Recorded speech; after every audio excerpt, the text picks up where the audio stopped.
up here shortly. Got it. All right, very good. Good morning, fellow Toastmasters and all of you potential Toastmasters out there. Welcome to Wake Up with Toastmasters. I am Ken Richardson, your District 115 Club Growth Director. And with me today is the distinguished Toastmaster and past District Governor, Phyllis Tree. Good morning, Phyllis. Good morning, Ken, and good morning to our public. How are you doing, Ken? I love the shirt. I know you're on vacation.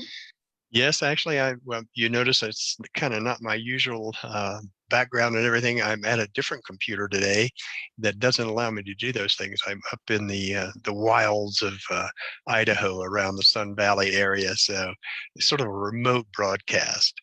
And I want to introduce our wonderful guest today, someone I've known for a very long time, worked with back in D33. When I did my first term as administration manager. The district director at the time was Guy Dawson. And Guy is here with us today. Welcome, Guy. How are you? I am fantastic. How about you, Ken? I didn't realize that when you were the administrative manager for District 33, when I for some reason, I thought you had already done it. No, I hadn't actually. I was I was telling Phyllis earlier, I had this reputation for being a secretary. And when the what was the name of the group? The Southern Nevada Committee that's started putting District 115. The Champions. Thank you. When the Champions came about, they asked me to be secretary, and so I had always been, for some reason, I became known as a secretary.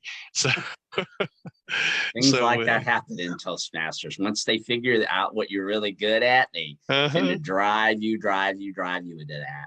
Oh yeah, it was just one of those things that I got this reputation, and I really didn't mind because actually being a secretary was okay with me, and it turns out I was pretty good at it. So I didn't really have a problem with it. I said, oh, okay, I can do this. So let's see here. I'm just making sure we are posted. I'm having a little issue with my Facebook page this morning, not responding, but I think we're good to go. I think everyone can see us. I see Jennifer.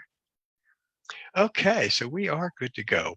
Well, guys, some of the things I wanted to talk with you about was to sort of take advantage of some of your experience. One of the things that I find challenging is recruiting new leaders. For example, area directors. We know that area directors are really the foundation of all that we do in Toastmasters. So how do we effectively mentor and recruit new leaders, particularly area directors? Wow, that is quite a large question that you asked, Ken. With I could go in so many different directions, but wow. I think, one of the biggest challenges, or what I've noticed through the years in my leadership experience with the recruitment of district leaders, is showing the district leader what's in it for them beyond their current Toastmaster experience that they're going to get out of being an area director or a division director or any other of the roles. I think we get so much just out of being members of Toastmasters, just attending meetings on a regular basis, maybe being a club officer. There's a lot that you get for that $45 that you spend every 6 months being a member in Toastmasters. And I think that maybe part of the disconnection that we could be having is really showing how taking on a district leadership role is better than what we're already offering to them, because they're getting so much. There's, the education being in Toastmasters, the great friendships that you make, you're getting so much from that. So what is it that I'm going to get above what I'm already getting by being a district leader, such as an area director? Of course, I personally could explain to a person what they would get from that. I mean, I thoroughly enjoyed my experience. My first 5 years in Toastmasters, I guess, I was a member. I became an area director when I had about 5 years. So I had quite a few years in Toastmasters to really get to experience what it was all about before I went into district leadership. I think that's, for me, that was helpful. I know there are other people in Toastmasters, they join and in a couple of years, they're already in district leadership. Well, But I had a while to experience that. So that was helpful. what were the best lessons that you learned serving as, say, an area director? The best lessons that I learned as an area director were that as much as I was getting out of Toastmasters, as I just mentioned, that there was even more to be gained through the experience of being an area director. I got to meet people who I ordinarily would not have met because they were not members of my club. I got to experience Toastmasters at a different level. I began to understand the organization at a level beyond what I understood it was simply being a member of a club. And of course, the amazing friendships that you make with the people that you're serving with, that's a very underrated aspect. And also something that if I was sitting down with a potential area director, one of the things that I would talk about quite a bit is the types of relationships that you're going to develop within our district as a result of being an area director. The people that you serve with, the people that are members of those clubs, that you're going to create brand new relationships that can be helpful for you on so many levels. Toastmasters, of course, the fact that you've got all the interactions that you're creating through Toastmasters, but through my experience, I've created networking opportunities in business as a result of being an area director. Mm-hmm. I've made all types of professional relationships on top of just what we do within the world of Toastmasters. I think you really have to find out what people want. And I know we have the entry survey that we can hand out to brand new members when they join. What are your goals? I think really exploring why people join Toastmasters in the first place. And if it's professional development in particular, this is, I think, serving as a district leader is one of the greatest things that you can do to improve your professional presence. I'm glad you brought that up, because when you talk about those skills that are transferable to so-called real world scenarios, that is, I think, one of the most valuable things you can get out of being an area director. You learn so much about increasing your ability to work with teams, your ability to improve your organizational skills. It's really fantastic. And I know, Phyllis, you told me, I think, that being the area director was one of your favorite roles. Is that correct? Well, yeah, of course it is. But I think division director is also a great role. And when I was division director, the first time I ran for that job, I already had my 5 area directors picked. And then I lost the race. So, oh my.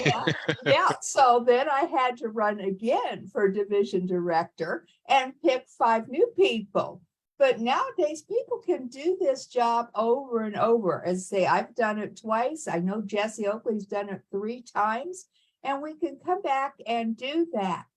But in Toastmasters, their tagline is where leaders are made. And what greater way to become a leader than have a larger playing field? Whereas in your club, maybe 20 members, if you're lucky, probably 12 or 15. Whereas if you're an area director, now you're working with, 4 times as many, maybe up to high as 80 people that you're getting ideas from and giving your ideas to. So if you want to become a public speaker, you want to give seminars, any type of public speaking, you need to be a leader. And where can you learn it? Actually, for the money you've already paid, as Guy told us, you know, we've already paid the money. Now we need to go out and get the experience, and you get the experience by becoming an area director, starting and then going on. Yeah, I think you're absolutely right. And it's the development of those skills that gives you a chance to learn in an environment outside the workspace. But then those skills are directly transferable back into whatever work environment you're in, because the communication skills, the organizational skills, the leadership skills, they're going to apply in virtually any type of work environment you can name. I mean, it's not all about being the CEO, is it, Guy? It's also about being a well-organized and well-prepared team member. I learned how to run events. Now, as a part of my business, I host a lot of events. But I really learned how to run events as a result of being an area director and putting on contests. I mean, I can wholeheartedly say that prior to my experience in Toastmasters, that I really did not know how to host events. And those two contests that I had to host, it was very interesting and challenging putting on an area contest. There were so many moving parts. And I always had Toastmasters behind, you know, we're always there for you. But when it comes down to it, you're the leader, it's your area contest, you have to take ownership. And it was an incredible experience on so many levels for me, learning how to create events through these area contests. Every element that I currently use in my own business, and I'm a part of an organization where we're constantly hosting events. But every aspect that we use when we put on events, I learned through putting on area contests many years ago.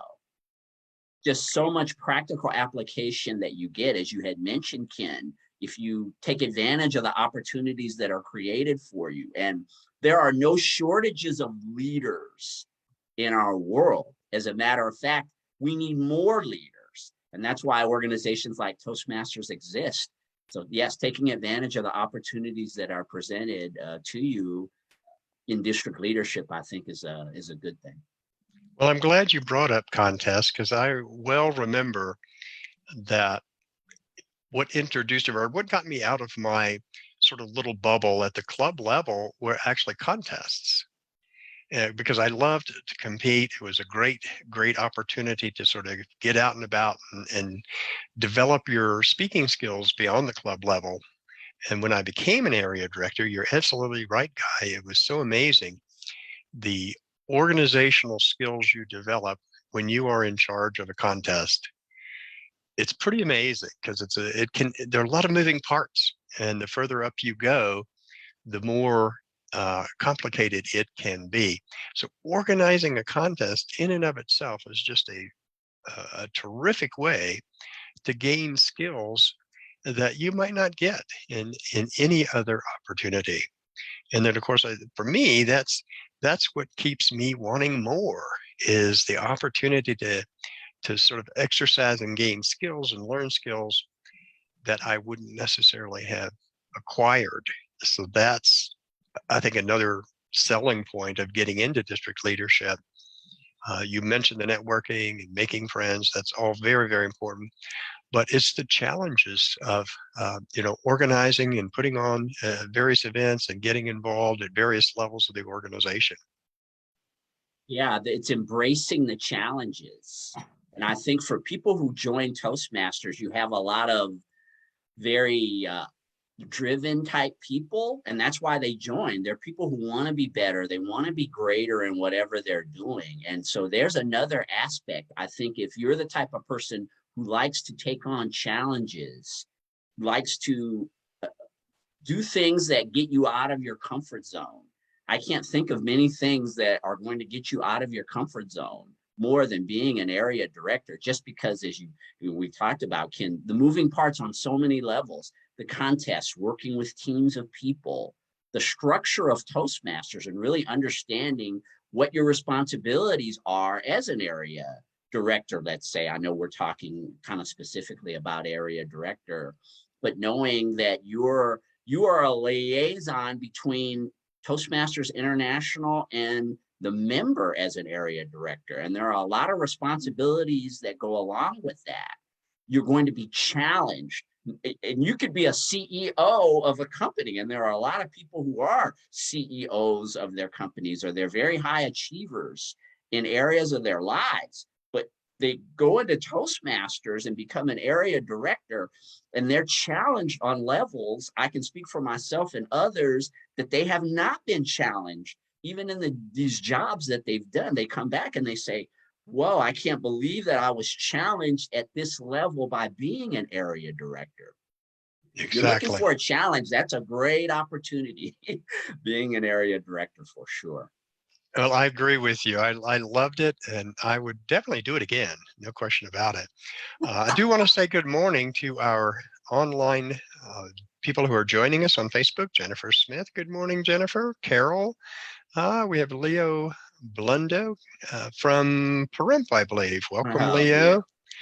And Carol from Washington, D.C., a member of Lambda Linguists. Welcome, everyone. If you have any questions, just put them in the chat. Well, actually, you're on the Facebook. So put them in the comments section, and we will get to them.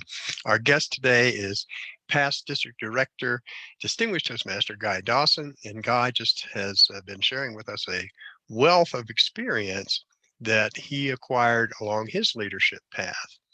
And Guy, I presume that that's what keeps you in Toastmasters. Is that the case? What keeps you enthusiastic and interested in being a Toastmaster?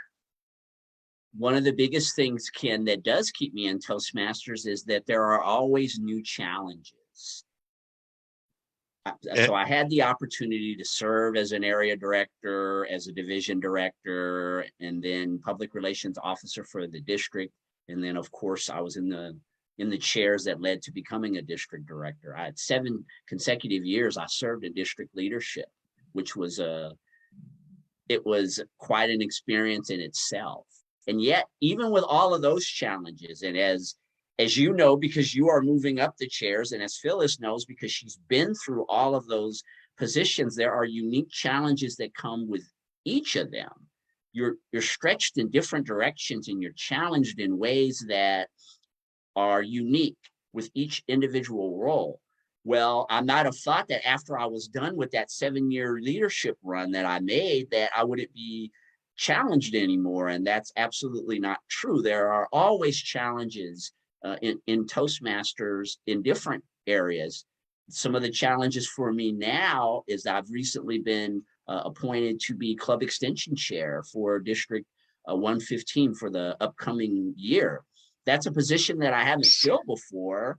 I'm very experienced in chartering clubs, but actually being a part of a committee that does that and mentoring and working with people, that's a whole new experience, a whole new way of thinking, a whole new way of approaching Toastmasters that I haven't experienced before. So there's always more. It's whether or not we choose, and that's why they're always asking you to raise your hand, right?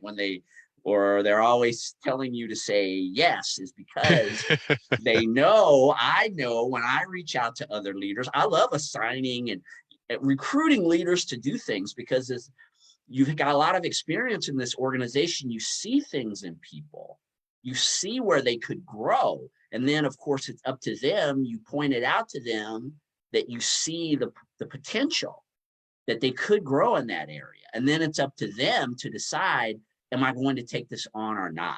I really enjoy that aspect, is reading and understanding leaders to see where you can put them, where you can help them to fulfill their destiny or their greatness. I really am enjoying that aspect. That's a whole different type of challenge.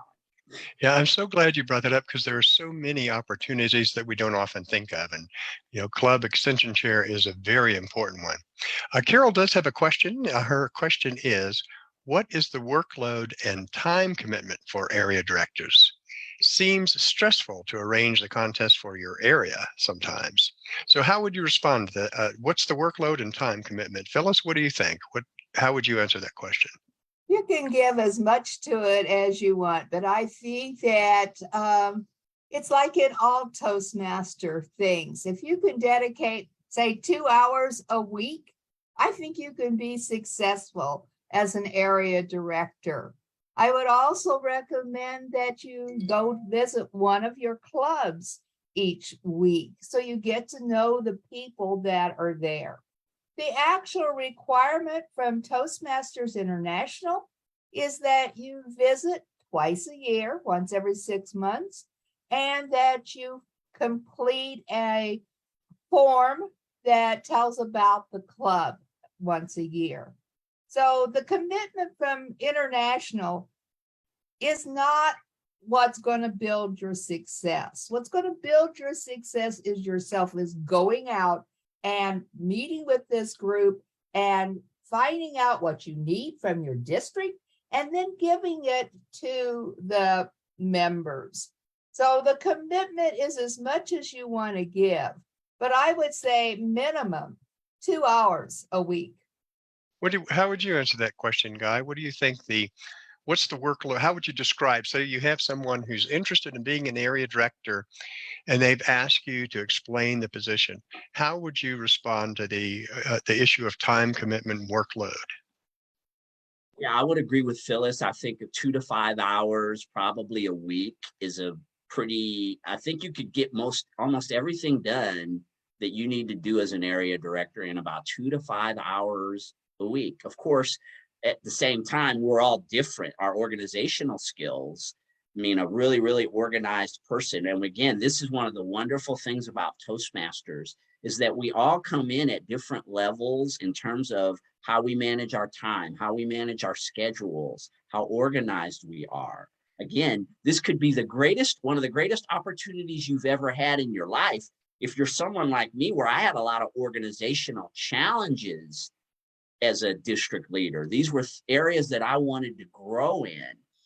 I was able to really learn a lot of things that made me much more efficient from an organizational perspective. And if you're a person maybe who's super, super organized, and again, we have a lot of members, they come in, organization is not their challenge. Maybe their challenge is working with people. So they're very efficient in one area. They're able to really manage and organize things, but they have challenges, their interactions with other people. Maybe you would have to spend more of your time getting stronger in that area.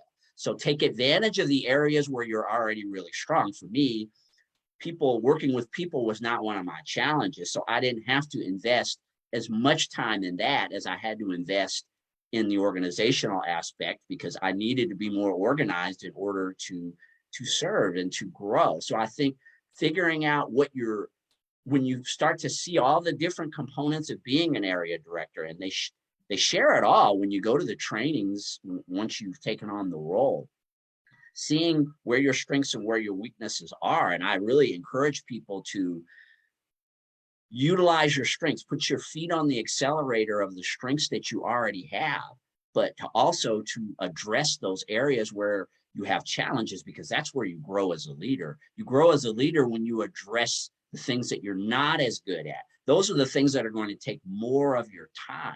So be really, really strong in the areas where you are really, really strong. And then, of course, take on the challenges. But yes, 2 to 5 hours, I think, a week, and you could be a really effective area director.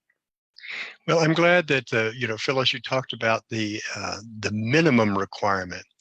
But going beyond the minimum, and Guy, you talked a little bit about that with a 2 to 5 hours a week, some of the tasks that you want to accomplish, for example, are those club visits. But beyond that, you can help those clubs by working with them to develop a club success plan. You can help those clubs by visiting and maybe installing new members or installing the club officers, so that you are playing a vital role in the growth and development of that club. And then, of course, you don't have to do it all alone. If you're good at building a team, one of the things that you can do as an area director is build your area council. And your area council can help you. You mentioned, Guy, working in those areas where you may have some weakness, and strengthening those muscles. I think that's a great thing to target. And one of the ways to do that is to try and recruit committee members or council members that help teach you how to deal with the areas where you're maybe not as strong. Really great discussion. I hope, Carol, that answers your question, and maybe you'll consider being an area director. Just let me know. Uh, Another thing I wanted to get to before we're kind of running out of time, but I know you and I, all three of us actually, have been through the pathways transition from the legacy program to the pathways transition. And I was looking the other day at some statistics on our pathways adoption rate and talking to some clubs that, yes, they've signed up, but they really haven't become engaged in pathways. What tips or advice do you have for those clubs that are struggling to really get pathways up and running within the club? Have any thoughts on that, Guy? Thoughts on getting pathways up and running? Well, we don't have a choice now, everyone. I know for several years we did have the opportunity to continue to work the legacy program, but now we don't have the option. And so the reality is that this is the educational program that we are assigned, which I think it's an excellent educational program. And I feel that we as a district, I think part of our job as leaders through platforms like this is to really to share our experiences and to encourage our members to utilize pathways, because the opportunities are great. When you go and you really go through and you check out the system, I mean, it's a cutting edge educational system. When you see the way that it's set up, you complete your levels. In a lot of ways, I think it's a lot simpler even actually than what we were doing when we had to get through 10 manuals in order to get to our CC. You're able to accomplish things much quicker in the Pathways program than you were, and be recognized for those accomplishments. I think recognition is a huge aspect of Pathways. You're able to move through very, very quickly and be recognized for the hard work that you're doing. And so I would say that we're doing our job as a current district leader, which you are, Ken, and Phyllis and I, from our mentorship perspective that we're offering now, not actually being in the mix the way that you are, but I think continuing to encourage and to show the merits. We rolled out Pathways when I was a district director, which was, that in itself was quite an experience, a whole new educational program while you're district director. And all I wanted to do was, with everyone, is just encourage them to embrace it, because I could see it. I think Toastmasters did an excellent job in rolling this program out. And so, yes, as district leaders, just do it. This is what we have. Let's play with the hand that we're dealt. We don't have an option. If you truly want to accomplish your goals in Toastmasters, you have to follow the Pathways program. There's no way around it.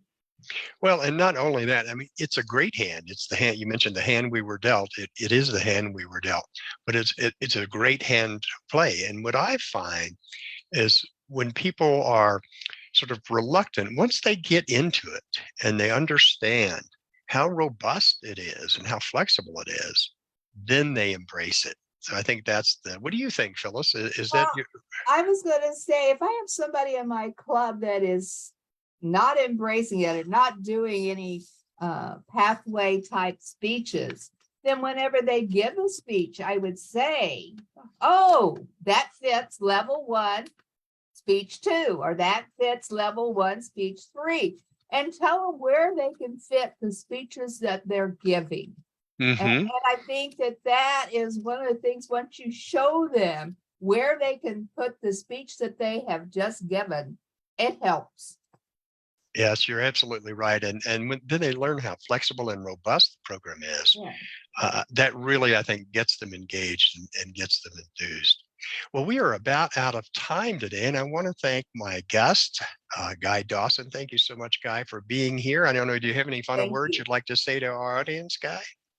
I just want to encourage all our fellow members of District 115 to challenge yourself and to take on roles such as area director, or maybe you start, if this is something you aspire to do, maybe start with just taking on a greater role as a club officer, because that's really, those are the building blocks to becoming a district leader is being a good club officer. So if you're not ready maybe to be an area director right now, although we would love it if you were ready, because I know we're really recruiting area directors, but if you're not quite ready, how about being a club president? Maybe that would be the stepping stone to you becoming an area director in the near future. But thanks so much for having me on, Ken and Phyllis. Great advice. Philip, any final words you'd like to say to our audience? You know, it's all about communication. And where else do you learn how to communicate with many different people than at an area director position? You soon learn who will answer emails and who needs a text reminder, who is going to do the work without being reminded, and who's going to need to give a report every so often. So learning communication when you become a leader in any organization, that includes business, this is the place to do that. Absolutely. Well, I want to thank both of you as always. It's been a pleasure. For our audience, remember that you can watch Wake Up with Toastmasters 5 days a week, starting at 6 a.m. Pacific time. And on Monday and Friday, our hosts are our program quality director, Jean Williams, and her sidekick, Jean Dunford. On Wednesdays, we have Jennifer Smith, our public relations manager, and I think Jean is usually her helper as well, because it takes at least 2 people to really get the show up and running and keep it on track. So feel free to join us, or if you'd like to be a guest, please let me know. You can send me an email at d115cgd@gmail.com. Thanks again, everyone, for joining us. We'll sign off, and we'll be back, Phyllis and I, on Thursday. Have a good day. Bye. Bye-bye.